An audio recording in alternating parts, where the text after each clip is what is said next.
Kaixo, nere super txiki maiteak, zer modu zaudete eta super familia noski. Ari zeate zuen superbotereak praktikatzen eta praktikatzen, azten eta azten, espero dut baietz. Gaurkoan, haurtzaroari buruz hitz egingo dizuet eta galdera magiko bati buruz. Izan ere noski, gure super txikiak, ahalduntzeko lehenengo gurasoak edo helduak gu geuk ahaldundu beharko dugu, sikiera oinarrizkoena ezagututa, ezta? Ez zaizu justo iruditzen? Gelditu zaitezte hemen bideo ikusten, eta ikusiko ez dute zein den galdera magikoa. Aurrera super txikiak eta super familia.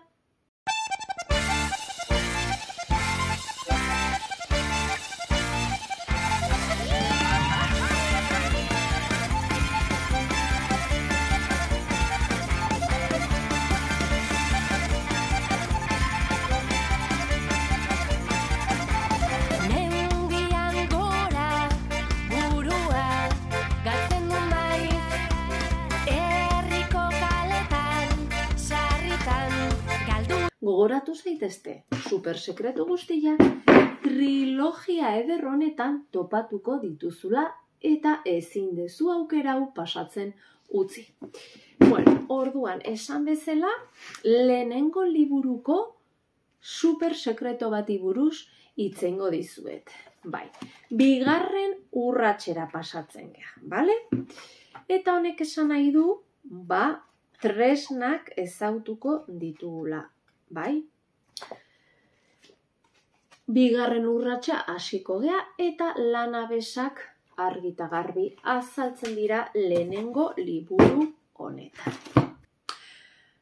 Gogoratu zaitezte lehen 7 urtetan barneratzen ditugula sinismen mugatzaile horiek, hau da, kalte egiten dizkiguten sinismen horiek. Eta nola jate ditugu sinismen horiek?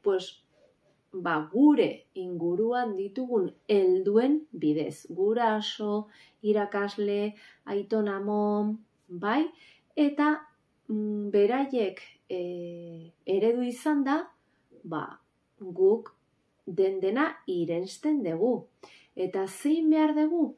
Noski, ona jasotzen dugun bezala, nahi gabe txarra ere bai, eta hori sendatzen joan behar dugu. Gaur egun, guraso bazeate, kontuatuko zeate askotan, ez baditugu patroi horiek lantzen, gure seme-alabak, gure gurasoek egin zuten bezala, ezituko ditugu. Horrek ez du esan nahi gaizkina dagoenik. Horrek esan nahi dut begirada bat bota behar dugula, hobetzeko egindako lana, eta ez automatikoki, agian konturatu gabe kalte egiten ari garela, seme-alabei diot ondo behatu.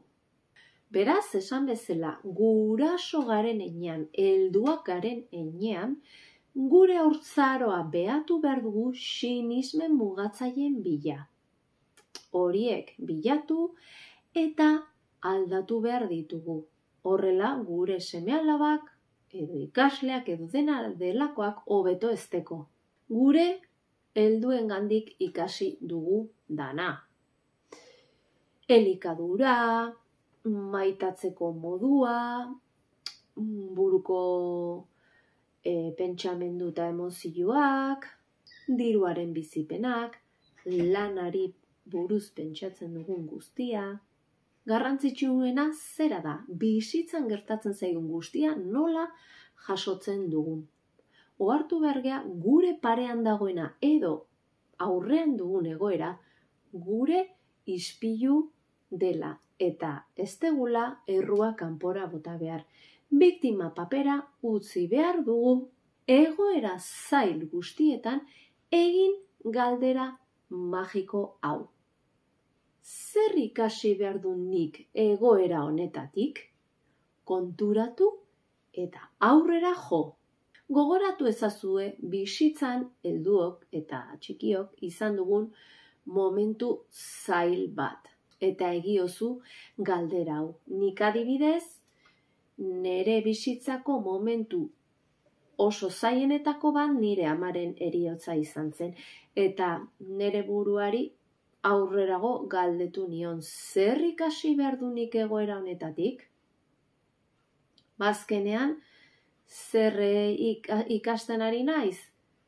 Zer den heriotza, edo ikertzen, edo sentitzen, hori, sakonki, eta bizitzan gustatuko litzaidakela nire bertsiorik onena ematen egoera guztietan.